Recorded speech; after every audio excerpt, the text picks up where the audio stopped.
What if slowing down wasn't weakness, but wisdom? Have you ever achieved something big only to feel guilty about resting afterward?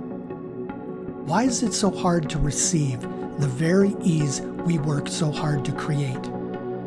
And when was the last time you truly gave yourself permission to pause? Welcome to the Inspiring Innovator Show.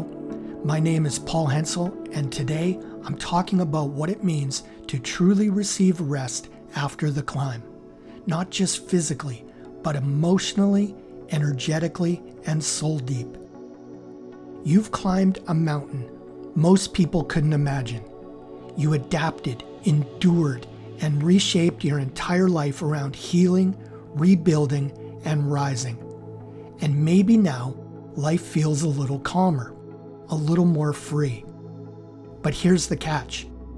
Your nervous system doesn't always catch up right away. The mind and body often stay in survival mode long after the emergency ends. It's like your inner alarm is still ringing even though the fire is out. That's not failure, that's biology. Feeling tired, overwhelmed, or slow after a season of high output doesn't mean you're broken. It means your system is recalibrating. It's asking for something it never had space for before: rest, presence, and safety. Let me say this clearly. You are allowed to rest in the life you've built. Ease is not a reward you have to earn over and over again. You didn't just survive, you transformed. And now this moment, the stillness, the pause, the exhale, it's part of your healing. You are not falling behind, you are falling into alignment. Here are some journal prompts for manifesting your dream life. What hard-won victories have brought you to this point?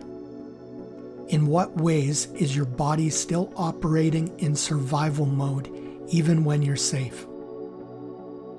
How can you gently remind your nervous system that the danger has passed?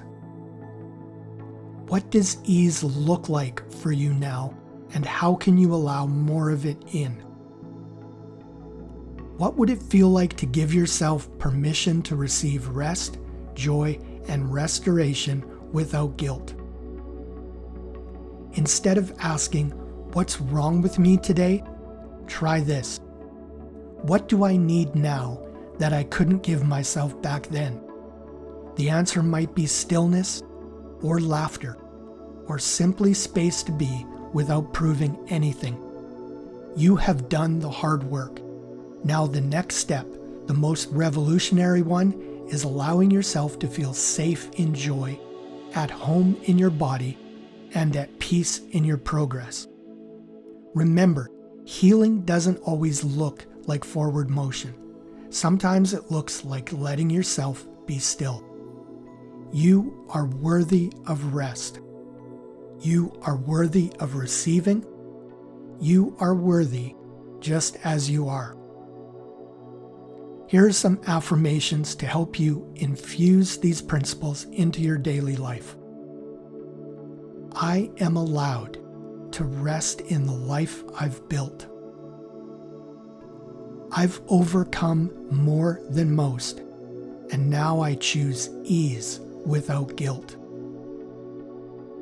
My tiredness is not weakness, it's wisdom asking me to listen. I am safe, supported, and free to receive. You have earned this ease. Allow yourself to rest and receive. Thank you for sharing this powerful moment with me. If you enjoyed this episode, please like, follow, subscribe, and share it in your socials. It helps us to help more innovators just like you. Visit www.innovators.fm for more tools, affirmations, and support to help you integrate ease, alignment, and abundance into your everyday life. Now, until next time, breathe deeply and receive it all. Be encouraged. Bye for now.